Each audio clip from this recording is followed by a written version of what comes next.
Hello 11th class, welcome back on Saya Commerce classes. So 11th class, I am back with another video of accounting chapter number 7.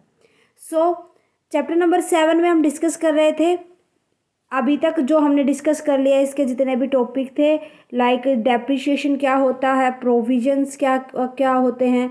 Last class में हमने provisions को समझा था।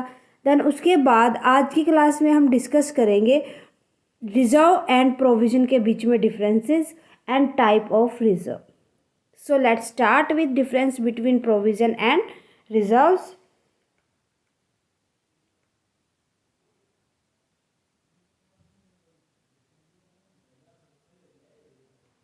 Okay, difference between provision and reserves.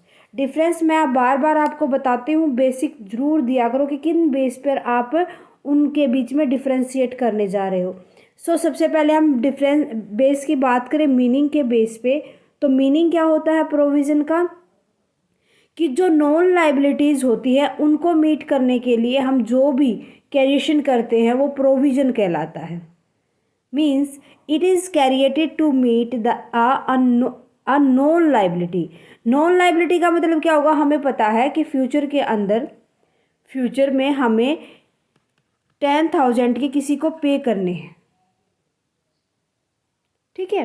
सो ये हमारी non है, हमें पहले से ही पता है पे करने, तो उसके लिए हम पहले ही प्रोविज़न कर लेंगे। भाई हमें ना जैसे राम को 10,000 रुपये देने थे तो मैं अभी से उसको बाई साइड कर लेती हूँ, तो वो क्या होगा, प्रोविज़न होगा। रिजर्व की बात करें तो ये जो फाइनेंशियल पोजीशन होती है किसी भी बिजनेस की, किसी भी एंटरप्राइज की, उसको बढ़ाने में हेल्प करता है। मीन्स रिजर्व के अंदर हम क्या करते हैं, जैसे जनरल रिजर्व, कैपिटल जो ये तैयार करते हैं, इसके अंदर हम ये अपनी जो फाइनेंशियल पोजीशन है बिजनेस की उसको और स्ट्रॉन्ग बनाते हैं।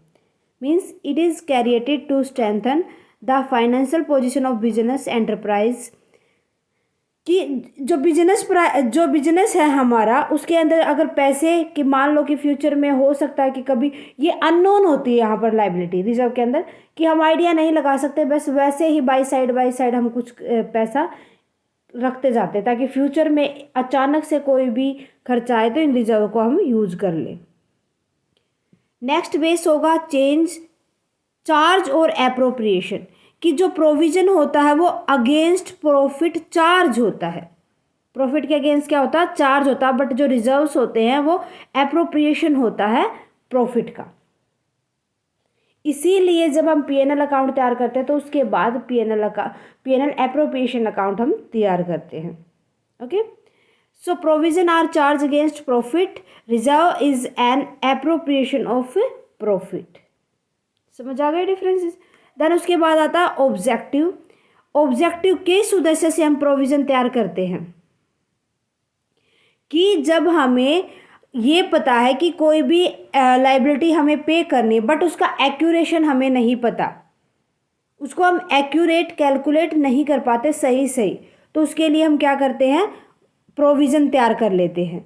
The objective is the provide for non liability can not be calculated accurately. हमें ये पता है इतने पैसे देना है, हो सकता है कि उसका अप और डाउन भी हो, ठीक है, तो उसके लिए प्रोविज़न तैयार किया जाता है। बट जो रिजर्व्स होते हैं it is created to strengthen the but financial position and to meet unforeseen liabilities, कि ये फाइनेंशियल पोजीशन को तो स्ट्रॉन्ग करते हैं, हमें पता है, अभी मैंने आपको इसके मीनिंग के अंदर बताया था। बट जो ये लाइबिलिटी होती है यहाँ पर वो अनफोर्सिन होती है, एकदम से हमें पे करनी पड़ सकती है कोई भी लाइबिलिटी यहाँ पर।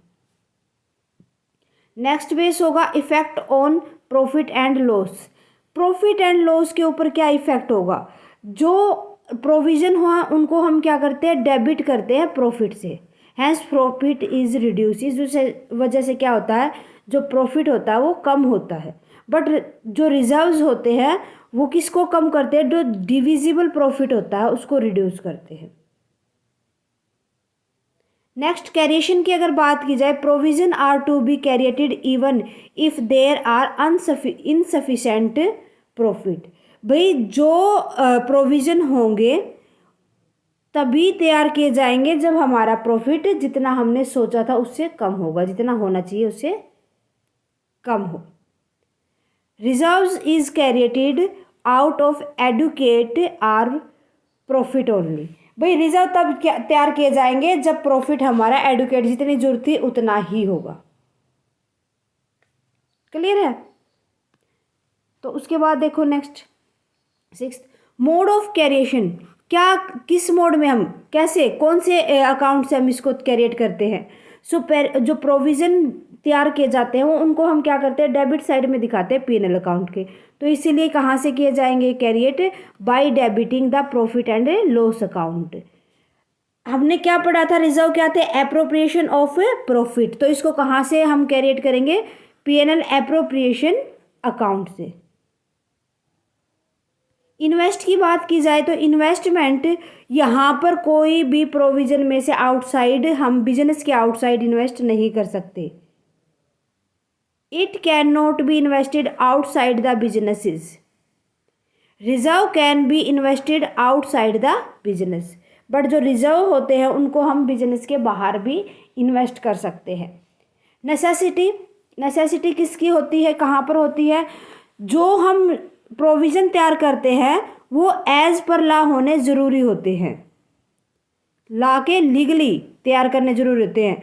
बट जो रिजर्व होते हैं वो ज़रूरी नहीं होते लॉ के अकॉर्डिंग, बट यहाँ पर हम इनको जो हमारे प्रूडेंस होते हैं कन्वीनियंस होती है अकाउंटिंग उनके अकॉर्डिंग ज़रूर हम इनको तैयार करते हैं। ठीक है, क्लियर है डिफरेंसेस। सो ये डिफरेंसेस थे, होप आपको अच्छे से समझ आ गए होंगे प्रोविजन और रिजर्व के बीच में। अब हम बात करते हैं लास्ट टॉपिक जो हमारा इस चैप्टर का बचता है, टाइप ऑफ रिजर्व्स। कितने टाइप के होते हैं। फर्स्ट टाइप होती है जर्नल रिजर्व या जिनको हम क्या बोलते हैं रिवेन्यू रिजर्व। किस पर्पज से तैयार करते हैं भाई, हम रिजर्व को ये पता है कि अनफोर्सीन जितनी भी लाइबिलिटी है उनको पे करने के लिए। यहाँ पर जो लाइबिलिटी होती है वो अननोन होती है, सो उनके लिए जो भी हम रिजर्व तैयार करेंगे वो क्या कहलाएंगे जर्नल या revenue reserve. If the purpose of creating the reserve is to be meet any unforeseen contingency या liability which is not known in future, the reserve is called general reserve. These are retained for strengthening the financial position of the enterprise। कि ये जो reserve हम तैयार करते हैं चाहे journal reserve हो चाहे कोई भी रिजर्व हो वो हमारे बिजनेस की फाइनेंशियल पोजीशन को बढ़ाते हैं। These reserve are also known as revenue reserve, इसलिए इनको हम क्या भी बोलते हैं रिवेन्यू रिजर्व भी बोलते हैं। ठीक है। सो नेक्स्ट देखो स्पेसिफिक रिजर्व। स्पेसिफिक रिजर्व कौन से होते हैं जो स्पेसिफिक पर्पज के लिए हम तैयार करते हैं, like dividend equalisation reserve, reserve for replacement of assets. So these are example of special reserve. So specific reserve are those reserves which are created for a specific purpose and can be utilised only for that purpose. Dividend equalisation reserve and reserve for replacement of asset are example of specific reserve. So ये specific reserve भी समझ आ गया। उसके बाद next आता है capital reserve. जो capital reserve होता है वो हम किस तरीके से, जैसे जो नॉर्मल प्रॉफिट होता है उसी में से हम इसको कैरिएट करते हैं। ठीक है, तो ये किसी भी फॉर्म में हो सकता है, कोई भी कहीं से भी हम इनको किसी भी रिसोर्स से हम इनको कैरिएट कर सकते हैं। In addition to the normal profit, capital profit and also earn in the business from many sources, reserve carried out of capital profit which are, जो रिजर्व हम कैरिएट आउट करते हैं कैपिटल प्रॉफिट में से वो कैपिटल रिजर्व होते हैं। सो इनकी क्या क्या कंडीशन होती है, नॉट ऑफ रिकरिंग नेचर, कि ये बार बार नहीं होते। जो कैपिटल रिजर्व होते हैं उनको हम बार बार तैयार नहीं कर सकते। Not readily available for distribution as dividend among the share holder. भाई ये हमें हर बार अवेलेबल नहीं होते कि जब हम अगर कोई भी इमरजेंसी आती है तो इनमें से हम डिविडेंड डिस्ट्रीब्यूट कर दें शेयर होल्डर को। ठीक है, then these reserve can be utilize for return of capital loss. किस लिए, जो हमने कैपिटल रिजर्व तैयार किए गए हैं वो किस लिए हम तैयार करते हैं, ताकि कभी कोई भी कैपिटल लॉसेस हो उसको हम रिकवर कर सके, राइट ऑफ कर सके।